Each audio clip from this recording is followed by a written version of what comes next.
देखिए भैया, हम तो सबसे पहले बिहार से हैं।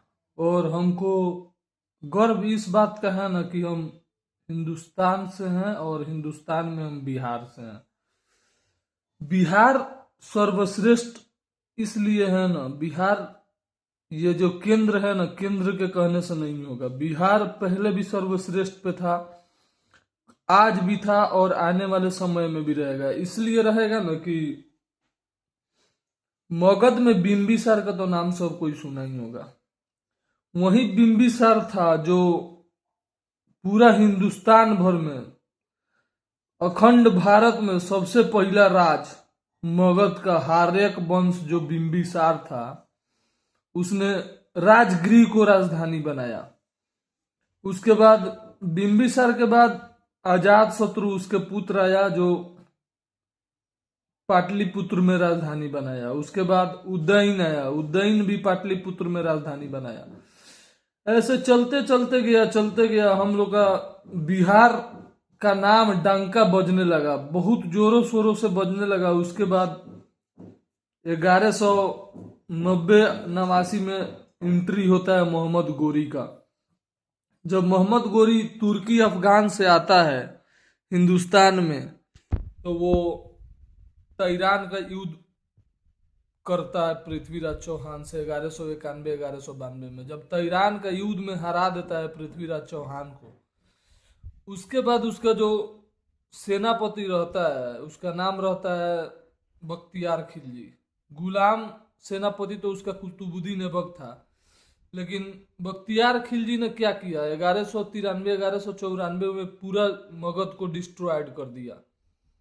मगध में नालंदा ऐसा विश्वविद्यालय को तोड़ दिया, पूरा मगध को घर को जला दिया, पूरा नष्ट भंग कर दिया। उसके बाद उसने 1206 में दिल्ली सल्तनत का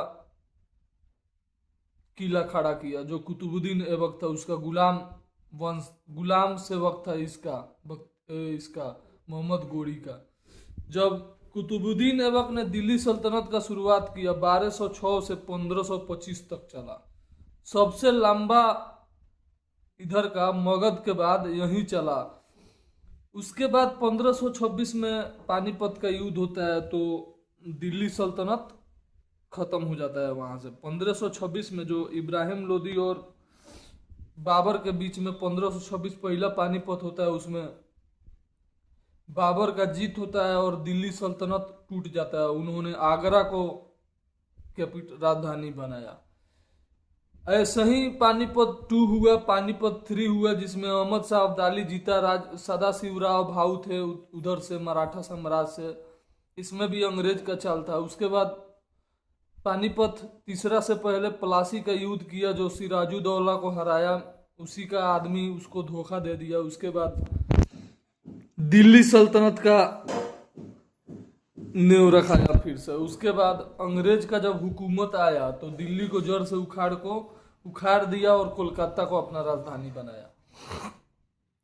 ऐसे ही अंग्रेज ने एक दिन के लिए इलाहाबाद को भी अपना राजधानी बनाया था। उसके बाद उसने दिल्ली को अपना राजधानी बना लिया 1900 के बाद। तो जितने भी सेंट्रल गवर्नमेंट में रहे, मेरा तो मानना नहीं है कि देश आजाद है, लेकिन जितना लोग कहता है देश आजाद है।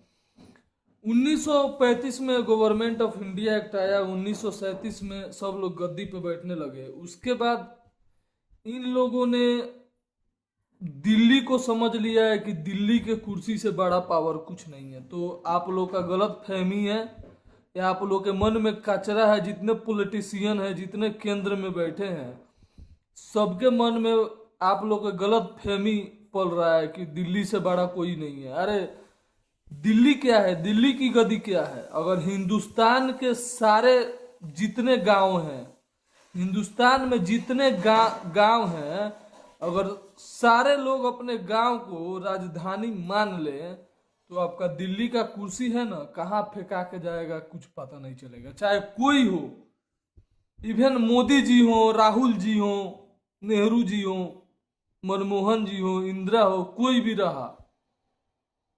रहा, अभी के डेट में मोदी हो, चाहे आगे चल के राहुल जी रहे, कोई रहे, आप लोग गलती करने का भूल मत कीजिएगा। क्योंकि गांव से बड़ा राजधानी ना दिल्ली है और ना कभी कोई होगा। उस समय राजतंत्र था।